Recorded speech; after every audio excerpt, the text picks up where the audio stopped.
Gente, boa noite. Segue aí o vídeo da audiência do Moraes com Bolsonaro.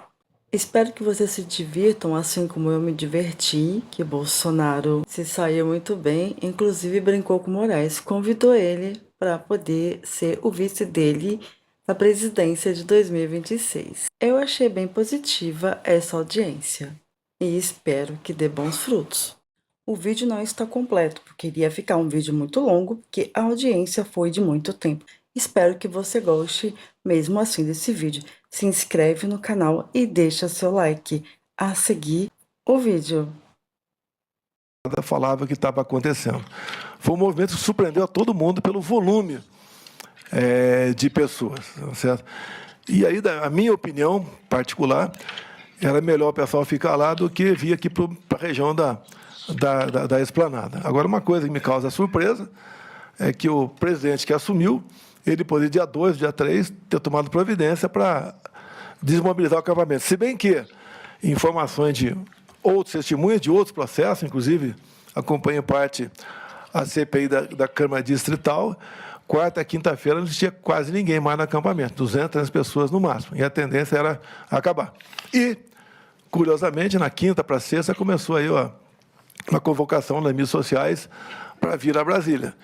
E segundo informações de depoentes aqui, na madrugada de domingo chegou a ter 100 ônibus lá, 100 ônibus, 40 pessoas, cada um 4.000 pessoas. Essas pessoas não vão entender que vieram para cá e fizeram o que não podia ser feito, porque o nosso pessoal nunca concordava com isso. Mas a confusão estava feita e as consequências nós sabemos. Eu, particularmente, me desculpa, senhor ministro, eu não consigo entender certas penas para pessoas que mal sabiam o que estava fazendo naquele momento, até porque não tinha uma liderança, não tinha nada para que fosse caracterizado como um ato, né, estimulado ou programado por alguém naquela tentativa, né, violenta de atentar contra o Estado Democrático de Direito.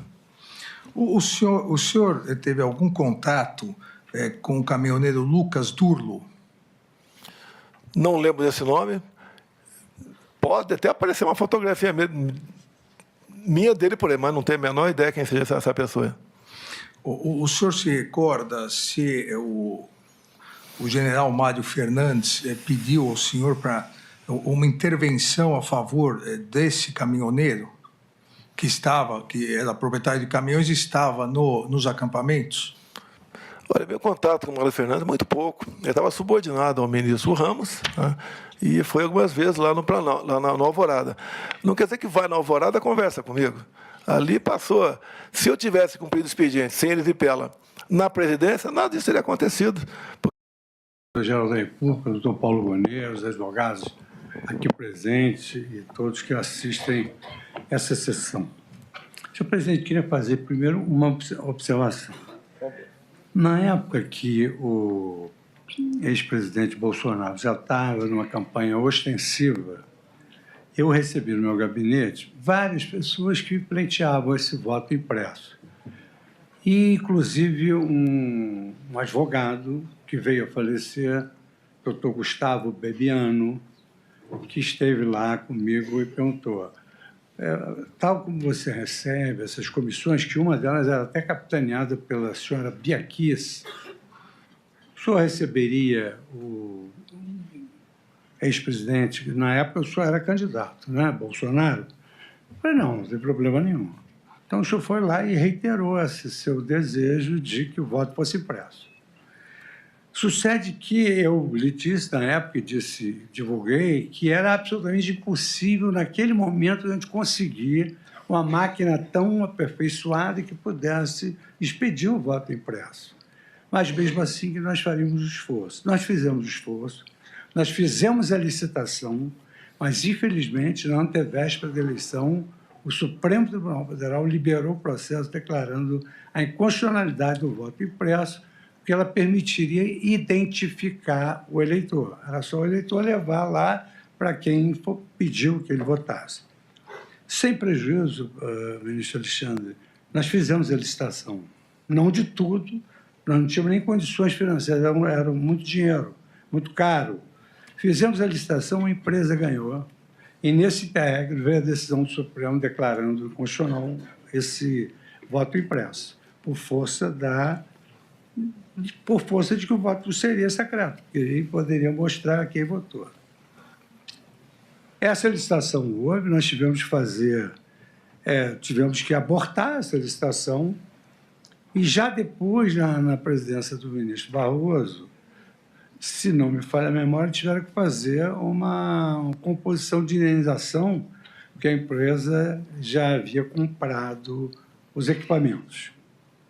Mas, realmente, várias pessoas, vários acadêmicos me procuraram como presidente do TSE para implementar o voto impresso. Eu apresentei uma solução.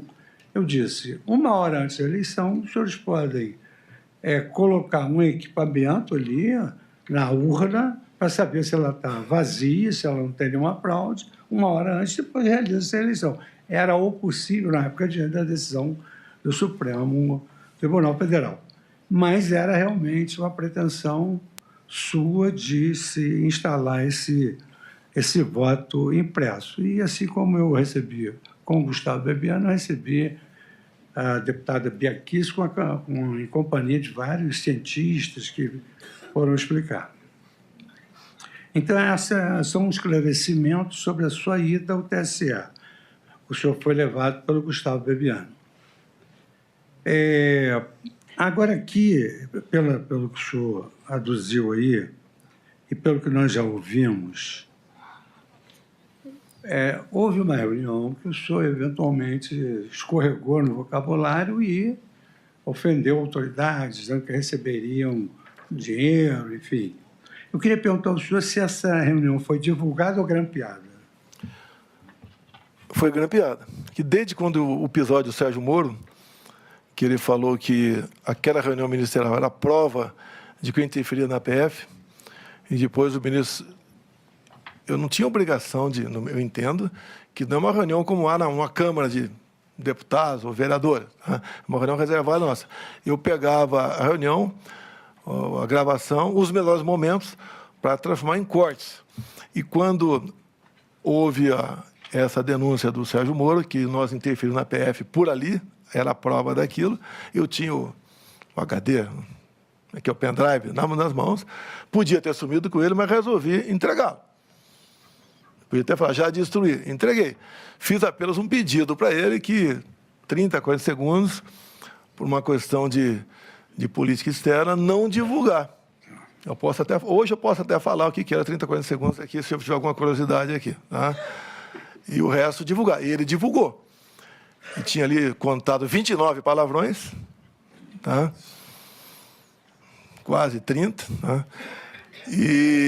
Mas nada foi levantado de possível interferência na Polícia Federal.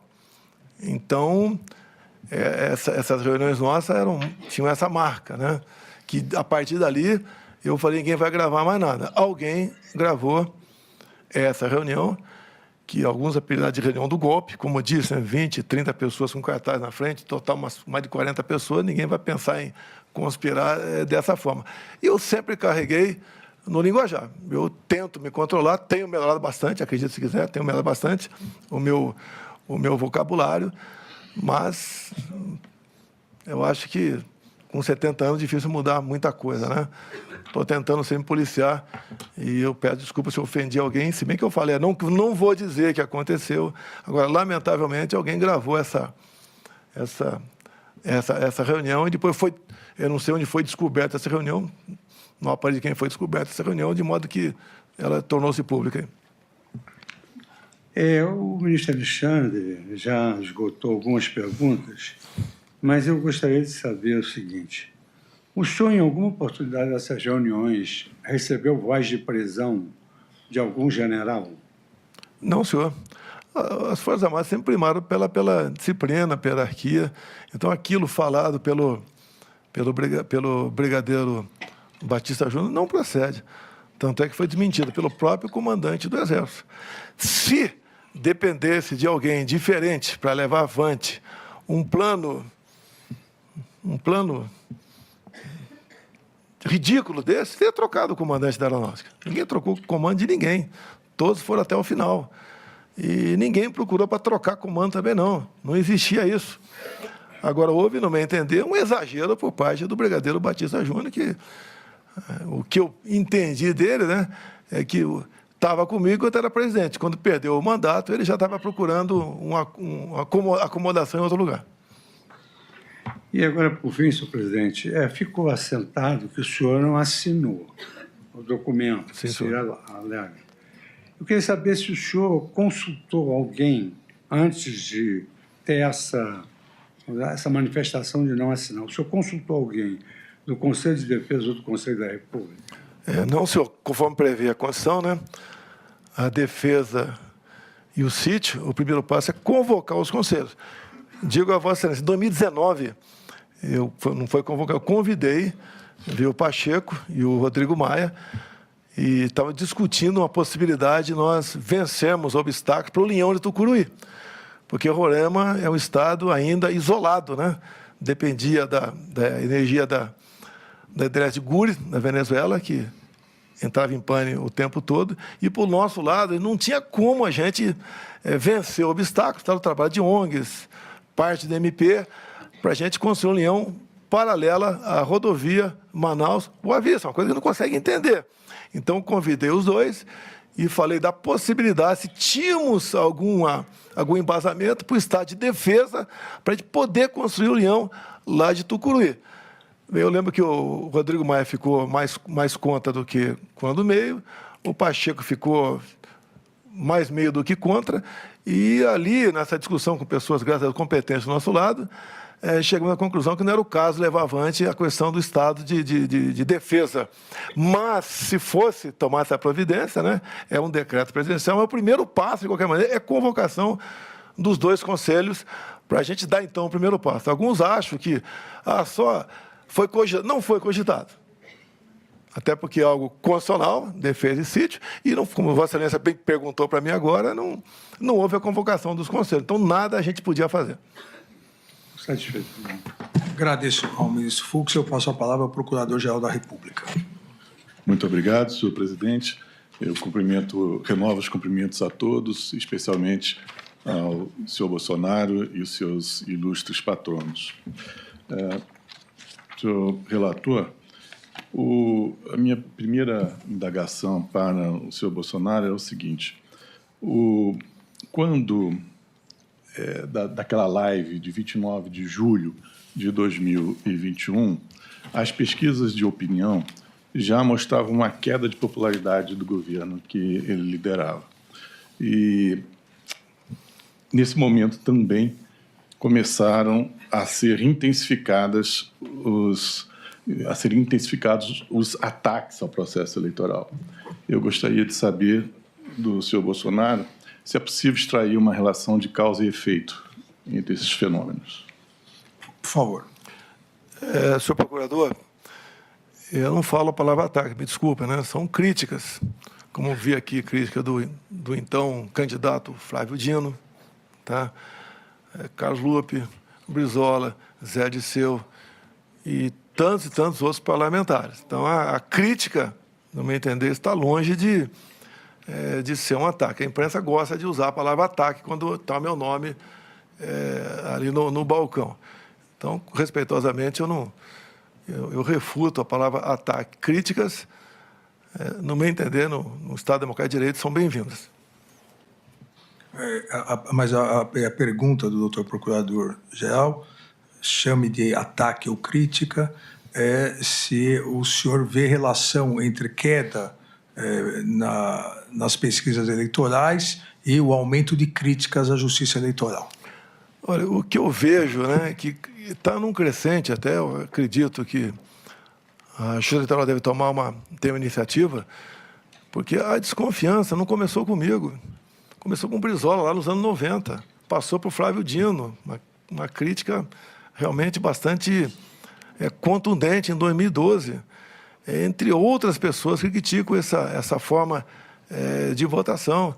Então, acredito que nós, os senhores, né, no caso, se o cara está fora do baralho, tem que tomar providência para restabelecer a credibilidade da população junto ao sistema eleitoral nosso. Obrigado. senhor ministro relator, eu gostaria de lembrar alguns fatos para extrair uma pergunta. Em entrevista concedida no dia 3 de agosto de 2021, o senhor Bolsonaro afirmou: se o ministro Barroso continuar sendo insensível, como parece que está sendo insensível, quer processo contra mim, se o povo assim o desejar, porque devo lealdade ao povo brasileiro, uma concentração na Paulista para darmos um último recado para aqueles que ousam açoitar a democracia. Repito, o último recado para que eles entendam o que está acontecendo. Passem a ouvir o povo. Eu estarei lá. Em seguida, no dia 7 de setembro de 2021, o senhor Bolsonaro voltou a desferir ataques ao ministro Roberto Barroso, especialmente também a Vossa Excelência, ministro Alexandre de Moraes. E ele, se referindo ao presidente do Supremo Tribunal Federal à época, o ministro Luiz Fux, o senhor Bolsonaro disse: ou o chefe desse poder enquadra o seu, ou esse poder pode sofrer aquilo que não queremos. Eu gostaria de saber qual era o objeto dessa ameaça feita publicamente. O que é que o Poder Judiciário poderia sofrer? Por favor. Senhor procurador, o senhor deve conhecer meu temperamento dentro do Congresso. Eu respondi uns 20 processos de cassação lá dentro. Um pouco explosivo. Muitas vezes errei. Quanto ao senhor ministro Barroso, ele foi advogado lá atrás, de Cesare Battisti. Ele trabalhou aqui para que ele permanecesse no Brasil. E eu, como parlamentar, trabalhava para ele ser extraditado para a Itália. Então, tivemos um embate lá atrás. O senhor pode ver, ao sair de uma reunião da Uni, ele falou, derrotamos o bolsonarismo.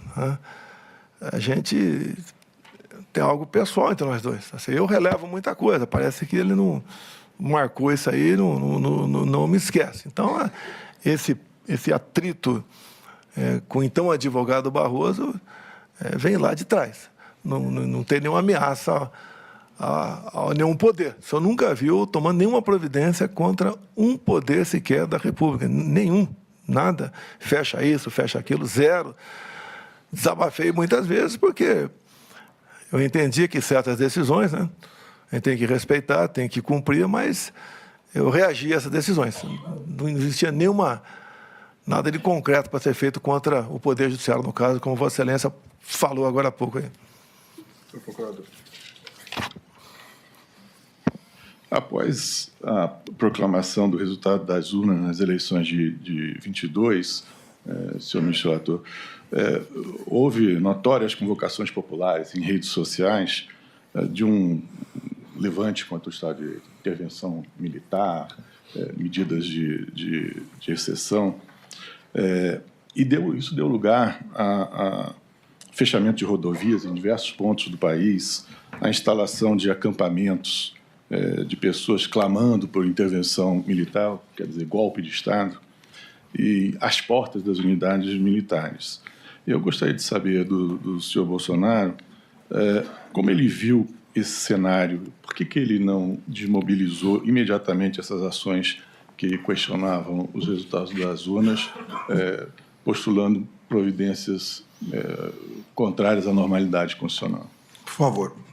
Senhor procurador, desculpa aí.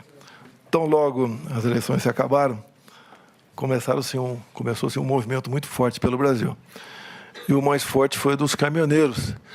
Se eu não me engano, dia 1º de novembro ou dia 2, eu fiz um vídeo pedindo, então, que eles desobstruíssem as vias. Se eu não me engano, nós tínhamos perto de 1.000 pontos de estrangulamento. A própria PRF sozinha não podia desmobilizar. Se eu almejasse o caos no Brasil, é só ficar quieto. No governo Temer, teve uma paralisação de alguns dias e o reflexo da economia foram danosos para todos nós. E nesse meu vídeo, a gente vai anexar o processo, que eu pedi aos caminhoneiros para desobstruir as vias, porque esse não é a nossa maneira de ser. Nós não somos como o outro lado, que não mede consequências para atingir o seu objetivo. Então, nós trabalhamos sim para que isso fosse desmobilizado. Dia 1º de novembro, inclusive, coisa rara, né? Eu fiz uma leitura com toda a imprensa na minha frente, porque eu sempre fui de falar de improviso. Então, dia 1º de novembro, com toda a imprensa na Alvorada, vou ler só um primeiro parágrafo aqui. O que eu falei? As manifestações pacíficas sempre serão bem-vindas, mas os nossos métodos não podem ser os da esquerda, que sempre prejudicaram a população, como invasão de propriedades, destruição de patrimônio, cerceamento do direito de ir e vir. Então, foi o primeiro pronunciamento meu, tão logo após as eleições. E eu comecei esse pronunciamento com vocês vão sentir saudade de mim. Só sente saudade de alguém quando alguém vai embora. Eu já dei o sinal que estava indo embora, logo dia 1º, não tinha mais nada o que fazer. Esse foi um sinal claríssimo que eu dei. Também aproveitando, talvez Vossa Excelência pergunte, né? Mas eu responderia no momento final. A transição começou no primeiro dia útil. Nós nomeamos o Ciro Nogueira, senador, para ser o homem nosso para fazer aí a transição. Do lado de lá, eu acho que foi dia 5, por aí, eu publiquei o nome de Geraldo Alckmin como o homem que ia responsável pela transição do outro lado. Uma transição pacífica, ninguém teve nenhum problema. Me procurou o ministro José Múcio, acho que está um pouco inibido, né? Queria maior flexibilidade, maior ação junto aos comandantes militares. Liguei, deve ter sido para o ministro da Defesa, e tudo foi disponibilizado para eles. Logo depois também, em dezembro, o ministro Zé Múcio foi lá no Alvorada falar comigo e pediu que eu nomeasse os comandantes indicados pelo presidente Lula, eleito. E nós indicamos 2 comandantes, atendemos, então, o presidente Lula em 2 comandantes nomeados no meu governo para atender ao governo dele. Ou seja, e mais ainda, dia 30 de dezembro, o dia que eu fui para os Estados Unidos, eu fiz uma live, tá? Nós não queremos o confronto nem estímulo. Ninguém vai partir para o confronto. É a pior maneira de tentar resolver o assunto. E complemento, termino. Não vamos achar que o mundo vai acabar no dia 1º de janeiro. Vamos para o tudo ou nada? Não, não tem tudo ou nada. Inteligência. Mostrar que somos diferentes do outro lado. Nós respeitamos as normas, as leis e a Constituição. Está na minha live. Eu pacifiquei o máximo que pude ao longo dos 2 meses de transição. Não houve ida para confronto, não houve estímulo da minha parte a fazer nada de errado. Obviamente, perdi a eleição, não convoquei ninguém para fazer protesto, fazer qualquer coisa ilegal ou até mesmo legal. Eu simplesmente fiquei recluso lá no Palácio da Alvorada, esperando, né? Que não parece que não chegava nunca esse dia para eu cuidar da minha vida. E resolvi partir para os Estados Unidos e deixar aqui o Brasil na mão do vice por um dia. E daí, como aconteceu, o presidente eleito assumiu e começou a tocar o Brasil. Senhor ministro relator, eu gostaria então de saber, de ouvir do senhor Bolsonaro, que ele confirma que não tomou nenhuma providência, não tomou nenhuma medida para desmobilizar a população que se encontrava na frente dos quartéis-generais, clamando por intervenção militar, e afirmando apoiadores dele, e intervenção militar, que significava, evidentemente, quebra da normalidade democrática. Alguns poucos falavam, até em AI-5. Quantas vezes o movimento nosso pelo Brasil, eu orientava o pessoal a chegar quem estava com a placa da AI-5. O que é AI-5? Eu não sabia o que era isso. Intervenção militar, isso não existe. Eu pedi para o senhor praticar o suicídio. O senhor não vai praticar o suicídio. Deixa o povo desabafar. Falamos muitas vezes também a questão de intervenção militar, que isso não cabia. As Forças Armadas não iam tomar uma medida de força dessa. Não está na nossa história essa questão. Então, ninguém estava, nem eu, esperando uma intervenção militar. Isso não existe. O que nós conseguimos fazer? O momento é muito forte. Se nós simplesmente desmobilizássemos aquilo, poderia o pessoal ir na região aqui da Praça dos Três Poderes, ficar pior ainda, ficar lá afastado. E no meu governo, 4 anos cheio do meu governo, nenhum, senhor Paulo Gonet, nenhum ato atentatório à democracia se fez presente. Se era tão atentatório assim, porque no dia 2 de janeiro, o atual presidente não desmobilizou. Esperou mais 5 dias, mais 6 dias para desmobilizar. Se o risco é tão iminente de algo acontecer, por que não desmobilizou? Por que deixou esse pessoal lá?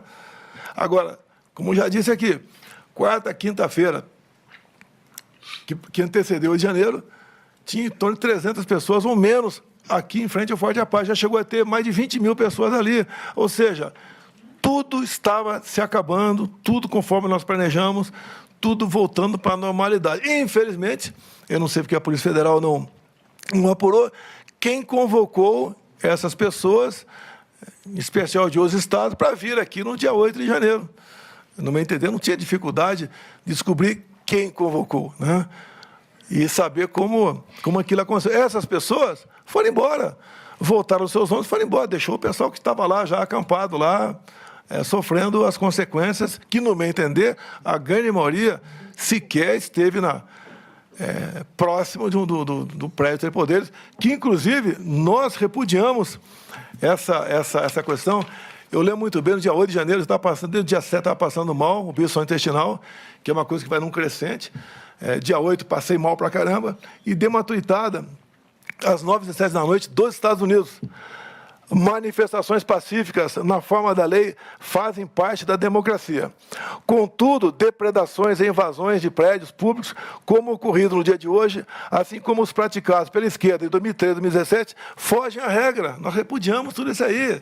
Não procede, com todo respeito, doutor Paulo Gonet, que eu colaborei com o 8 de janeiro.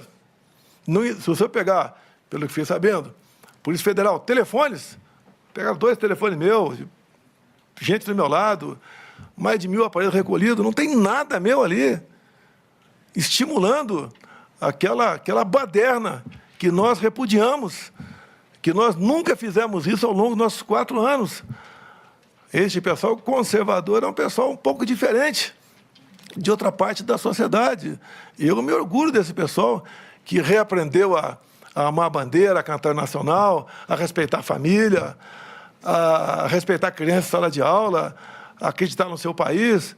Então, isso tudo aqui, eu fiz e dei exemplo. Eu posso dizer a Vossa Excelência, quando eu mergulhei na piscina a primeira vez lá na Alvorada, estava quente. Chamei o pessoal lá, é elétrico ou é solar? Elétrico, desliga. Eu nunca gastei 1 centavo do meu cartão corporativo particular. A empresa foi gastava horrores. Nunca gastei 1 centavo. Entreguei os 48 extratos zerados. Tá? Quando viajava para o Brasil, dormia em hotel de trânsito. Custava em torno de 60, 70 reais. Pagava. Fora do Brasil, ficava em embaixada. Eu não pedi a minha aposentadoria da Câmara dos Deputados. Pedi depois. Passei 4 anos sem a aposentadoria das Câmaras dos Deputados para ninguém começar a me atacar. Ele ganha, na época, né? Vai ganhar 20 mil da Câmara, 30 de presidente, 12 do Exército. Não fiz isso. Fiz o melhor de mim, dando o exemplo. E a melhor coisa que pode fazer é o exemplo. Agindo dessa maneira. As minhas férias eram num quartel lá no Guarujá. E geralmente sozinha, minha esposa não gostava de ir para lá, ficava aqui com a família dela na Ceilândia, aqui em Brasília. Pô. Então, agi dessa maneira. Agora, por favor, doutor Paulo Gonet, eu não torci para o pior. Se tivesse torcido para o pior, não teria desmobilizado os caminhoneiros lá atrás. E talvez, pela minha figura, o pessoal não fez absurdo. Agora, tem sempre os malucos ali que ficam com aquela ideia, né, de AI-5, intervenção militar, que as Forças Armadas, os chefes militares jamais iam embarcar nessa, porque o pessoal estava pedindo ali, até porque não cabia isso aí, e nós tocamos o barco, né? Então, me desculpa, respeitosamente, Vossa Excelência, não estimulamos nada de anormal. Doutor Procurador. Senhor ministro relator, na sede do Partido Liberal foi apreendido um documento contendo um discurso que era destinado a ser recitado pelo senhor Bolsonaro no momento da efetivação do golpe de Estado. O documento tratava expressamente de estado de sítio e decretação de operação de garantia da lei e da ordem. Eu gostaria de saber... Estava na minha mesa, isso mesmo? Só um minutinho. Foi apreendido na sala onde o ex-presidente tinha lugar na sede do Partido Liberal. E eu gostaria de indagar do senhor Bolsonaro Por que ele tinha pronto um discurso decretando medidas de exceção? Por favor. Realmente foi aprendido na minha mesa esse documento, esse papel, né? Quem mandou para mim foi o doutor Paulo, meu advogado, que extraiu do inquérito. Me permite uma palavra, Excelência? Pode continuar. Interrogatório, não. Depois... É isso que aconteceu. Foi ele que imprimiu, ele mandou para mim, que ele estava com o processo na frente, né? Eu pedi uma cópia, como pedi cópia de outras partes do processo, e mandava por zap para mim, eu imprimia. Mas, a cópia do discurso. Ele imprimiu o seu discurso? Não, o discurso não é meu, não. Foi pegando para alguém pegou em algum lugar esse discurso aí. Pois não. E faz parte do inquérito. E daí foi mandado para mim. Eu tomei conhecimento quando ele mandou para mim. Eu acho, como diz aqui, seria o telefone do Cid. Doutor Procurador. No dia 2 de janeiro de 2023, senhor ministro relator, o ex-presidente recebeu mensagem de Maurício Pazini Brandão, um major brigadeiro da Aeronáutica, que informava: o plano foi complementado com as contribuições de sua equipe. Aguardamos na esperança de que será implementado. Bom dia. A minha tropa, aí vem entre parênteses, continua com sangue nos olhos. Bom dia. Feliz Ano Novo. Conversa hoje com o Amir. Desmobilizamos a tropa ou permanecemos em alerta? Eu gostaria de ouvir do senhor Bolsonaro o contexto dessa conversa, por que a tropa estaria mobilizada. Ele mandou para quem esse e-mail, esse zap? Ele mandou para quem? Foi recebido, o senhor teria recebido do senhor Maurício Pazini Brandão, major brigadeiro da Aeronáutica. Olha, eu cortei quase todos os meus contatos quando saí do Brasil. O Pazini é um brigadeiro da reserva, professor do ITA. Não tem tropa nenhuma com ele.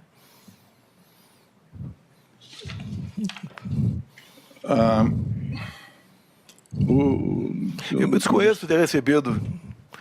Eu queria ver se está no meu telefone essa mensagem. Foi extraído do meu telefone O senhor não se recorda de ter recebido? Não, discordo. Foi recebido no meu telefone essa mensagem. Então, eu repito, o Pazini está de pijama, né, há muito tempo. Era um professor do ITA, depois veio trabalhar aqui em Brasília, aqui, nada mais além disso. Gosta de enfatizar que sempre atua dentro das 4 linhas e que atua de modo institucional. Mas na reunião a reunião ministerial do dia 5 de julho de 2021, em que o senhor Bolsonaro disse que não era para ter sido gravada, tratava-se de um ato oficial. E eu gostaria de saber se o senhor Bolsonaro considera adequado mobilizar recursos públicos, convocar uma reunião oficial para apresentar posições pessoais sem comprovação e incentivar ministros do Estado a confirmar e a divulgar uma narrativa sobre fraudes eleitorais, sobre um sistema impróprio de funcionamento do sistema eleitoral. Por favor. Senhor procurador, é o meu temperamento. A convocação não foi para aquilo. Aquilo foi num momento ali como se fosse um intervalo, o início do que nós temos que tratar ali. Tanto é que se fosse algo repugnante, não teria sido gravado nada. Tá? Ou melhor, alguém gravou sem a permissão nossa, mas não estaria aquela 20, 30 pessoas com plaquinha na frente, mais umas 15, 20 pessoas assistindo aquilo tudo. Assim como eu acredito, né? Pode ser que não ocorra em alguns locais, né? Nos locais mais importantes, tem o horário do lanche ali, do desabafo, falar o que não deve. Aí isso aí não foi nada pensado, né? Fazer aquela reunião para fazer exatamente isso. Foi um momento de descontração ali naquele evento, dado o meu comportamento, que o senhor já sabe que depois daquela sessão secreta com 29 palavrões, né? Infelizmente eu tenho melhorado, mas estou longe ainda de atingir um nível mais civilizado para conversar. Só aproveitando essa questão, nessa reunião que era ministerial, por que a presença do candidato a vice-presidente Braga Neto se ele não exercia mais nenhum cargo público? Eu nem sei porque ele estava lá, nem sei se ele estava lá. Ele estava ao seu lado. Mas tudo bem. Não via nada demais ele estar presente ali, como se tivesse um deputado, um senador ali, também poderia assistir ali aquela reunião. Pois não. Doutor Procurador. De novo, aproveitando a premissa da atuação afirmada pelo senhor ex-presidente da República, de que sempre atua dentro dos limites da Constituição, eu gostaria de indagar como que ele enxerga medidas de anulação de eleições, prisão de autoridades, como que isso se enquadraria dentro da normalidade constitucional, e essas eram medidas que estavam previstas nos atos que foram cogitados durante esse período. Voltando à pergunta anterior, em julho ainda não era o período eleitoral. Então o Braga Neto estava apenas descompatibilizado. Não houve essa história de prender quem quer que seja.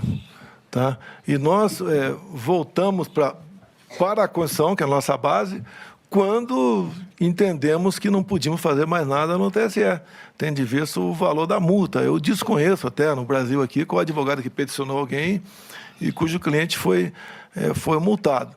Eu entendo, né, posso estar errado, se o senhor ministro, se o TSE apenas indeferisse, tá? Ia ter mais uma ou duas, talvez 3 petições, está encerrado o assunto. Quando houve a blindagem, porque essa multa podia aumentar, porque a acusação foi litigância de má-fé, ou até uma outra medida administrativa mais grave contra o Partido Liberal. Sobrou para a gente buscar uma alternativa na Constituição que, rapidamente, não foi discutido, foi conversado, hipóteses de dispositivos constitucionais. Como disse o ministro Fux aqui, nada foi assinado, não foi dado um pontapé inicial de nada. Fora daqui, a gente não tem mais o que fazer. E, rapidamente, foi decidido que nada mais podia fazer, tanto é que acalmou tudo e cada um foi cuidar da sua vida. É a segunda vez que o senhor fala isso, então acho que é importante esclarecer. O senhor está dizendo que a cogitação, a conversa, o início dessa questão de Estado de sítio, Estado de defesa, teria sido em virtude da impossibilidade de recurso eleitoral, é isso? Sim, senhor. Okay. Essa é a minha última pergunta, senhor ministro. O senhor sabe que o seu partido recorreu e perdeu, só para... Não, daquela multa, 22 milhões? Sim, perdeu no plenário do Tribunal Superior Eleitoral. Foi recurso apenas em cima da multa, então? Exato. Não do mérito? Não, de tudo. Senhor ministro relator, exatamente essa era a minha última pergunta. Eu gostaria de saber se o réu, se o senhor Bolsonaro entende que, pelo fato de não se conformar com uma decisão de um judiciário, se isso se conforma com as 4 linhas da Constituição, convocar comandantes militares para debater o assunto. Olha, foi um convite. Por que comandante militar? Tem a mesma formação minha, fizemos a mesma academia, fizemos as mesmas escolas de aperfeiçoamento. E o militar, nas horas boas e ruins, estão contigo. Eu não tinha clima para convidar ninguém para discutir qualquer assunto. Sobrou a eles, né? Até como um desabafo ali, não entre nós, eu para com eles. E eu ouvi o Paulo Sérgio, ouvi o Freire Gomes, ouvi o Garnier, e não pude ouvir muito ali o Batista Júnior, porque ele pouco falava, quase nada falava, ele nem leu o que seria a tal da minuta que ele acusa, ele declarou que nem chegou a ler aquele assunto. Então, o militar é aquele que está do teu lado nas horas boas e nas horas ruins. E eu confesso que muita coisa que eles falam, eu absorvi. E chegou à conclusão rapidamente que não tinha mais o que fazer. Esse governo ia cair de maduro, como está caindo, né? Eu queria que não fosse assim, porque a população toda sofrendo, e o retorno, não digo meu, né, mas o da direita, dos conservadores, ou de alguém diferente da esquerda, alguém de centro, acontecerá com toda certeza por ocasião das próximas eleições. Agora, doutor procurador, por favor, tá? Só pode confiar nos militares. Tá? Momentos bons e momentos ruins.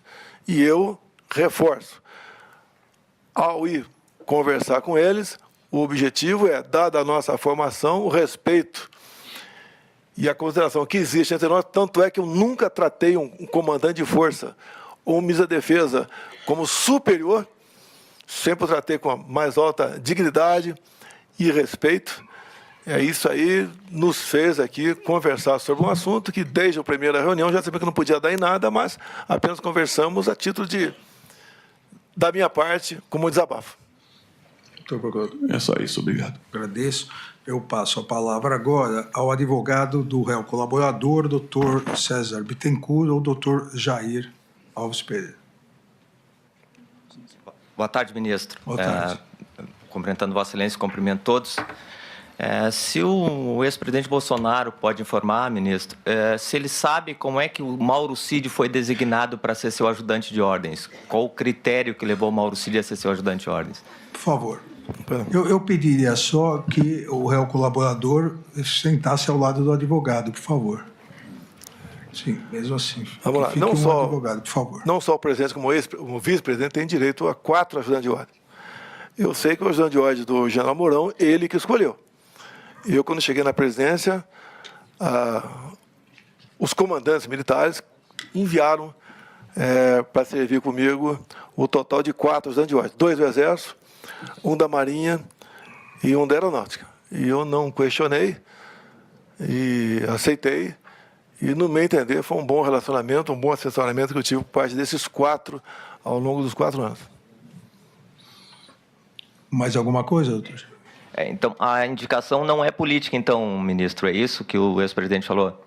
Agora o doutor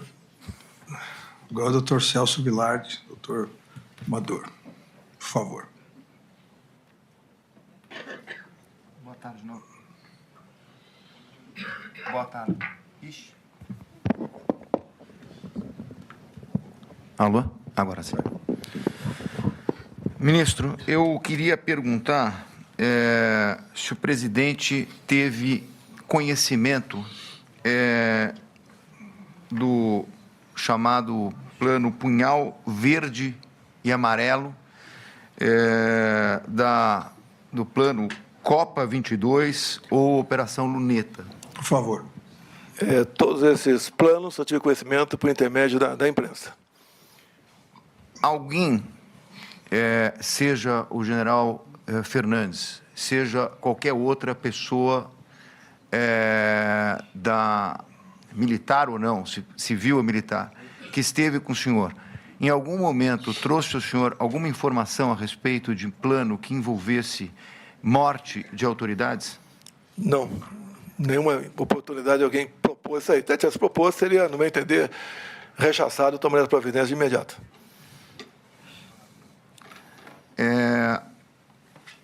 O ministro relator já perguntou, se ele me permite, que ele Por dê favor. uma resposta longa. Por favor. Agora eu vou para o já conhecido método ministro Alexandre de Moraes, só um sim ou não, porque ele deu uma resposta muito longa. Então eu gostaria, embora ele tenha respondido, mas eu vou perguntar. O outro colega seu tentou o método e não deu certo. Mas eu O senhor combinou antes? Mas eu vou tentar de novo. Pois não. Eu queria saber se, efetivamente, já a pergunta do ministro Alexandre de Moraes, o senhor alterou, escreveu, colocou no computador alguma minuta? Não.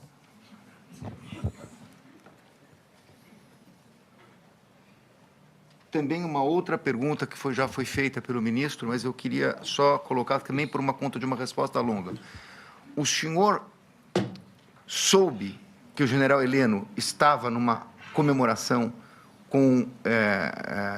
na formatura do neto dele? O senhor teve essa informação? Não tive informação. Se eu liguei para ele, e se ele me dissesse que estava no evento, eu ia simplesmente, nada de urgente, a gente conversa aí daqui a 2, 3 dias.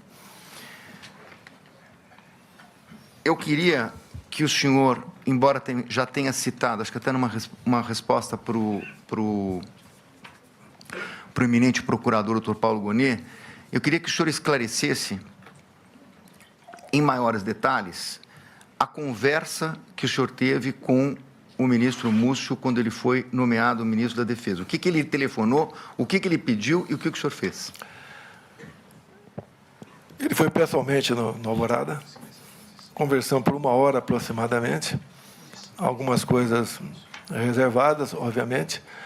Ele pediu para mim que eu interviesse junto ao Ministério da Defesa para que tivesse mais facilidade para a transição. Eu falei para ela, me surpreende até esse tipo de pedido, porque as Forças Armadas, na transição, não é alguém de um viés ideológico passando para outro.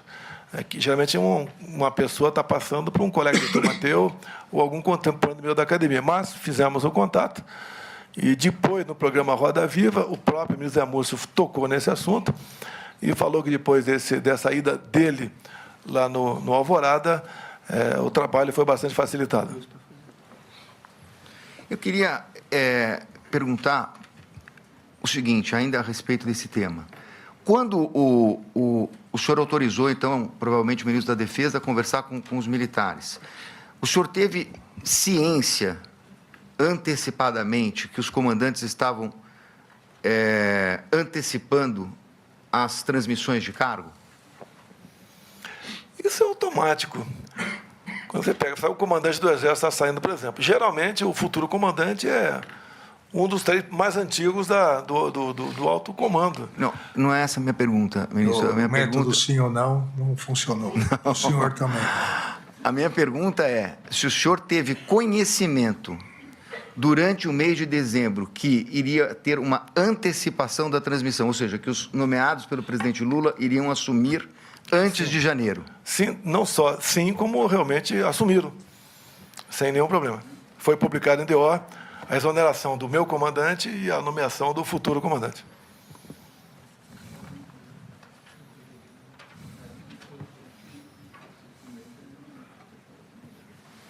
O meu colega tem...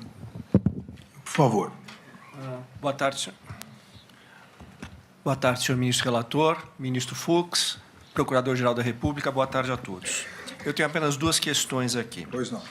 A primeira delas, em linha com que, em alguns momentos, tanto do relatório final da Polícia Federal quanto da denúncia apresentada pela Procuradoria-Geral da República, verifiquei alguns momentos em que se fala que o suposto golpe teria sido obstaculizado, não teria ido adiante, caracterizando uma tentativa, dada a não aderência do comandante do Exército, general Freire Gomes, e do comandante da Marinha, da Força Aérea, Brigadeiro Batista Júnior.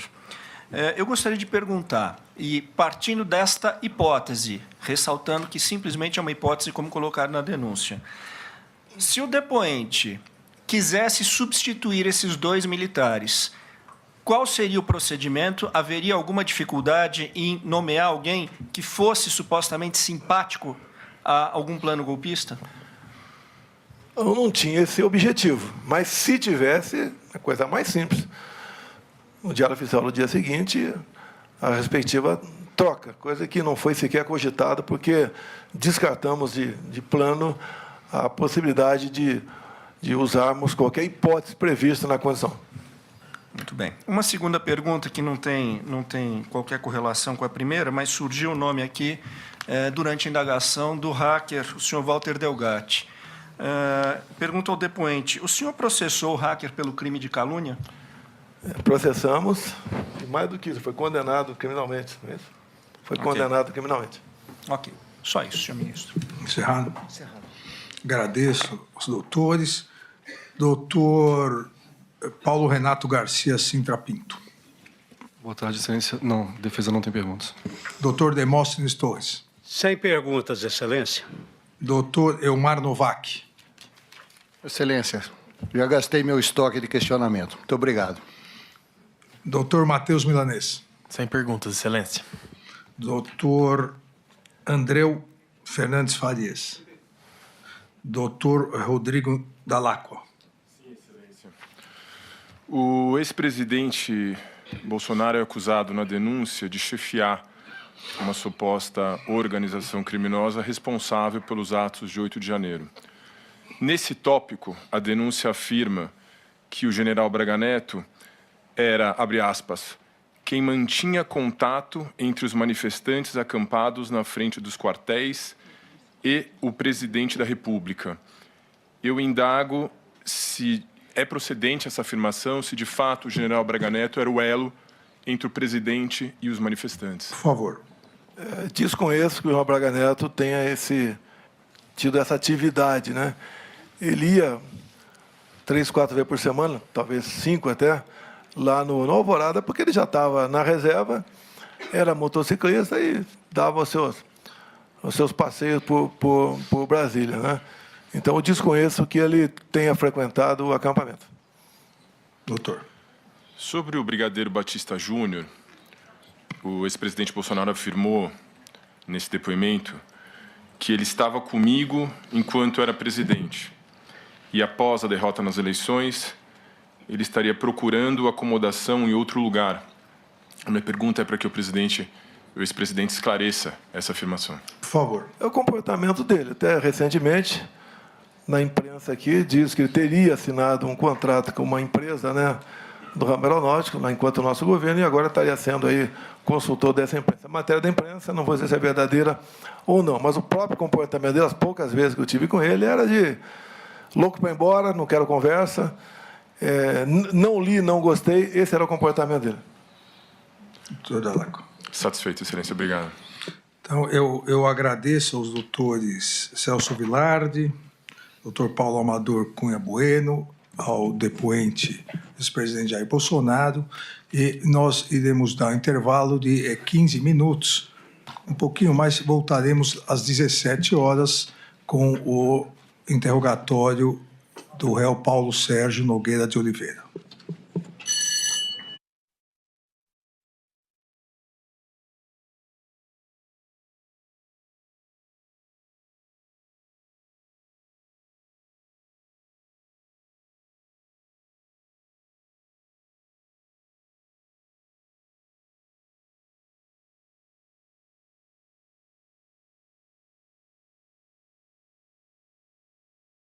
Right.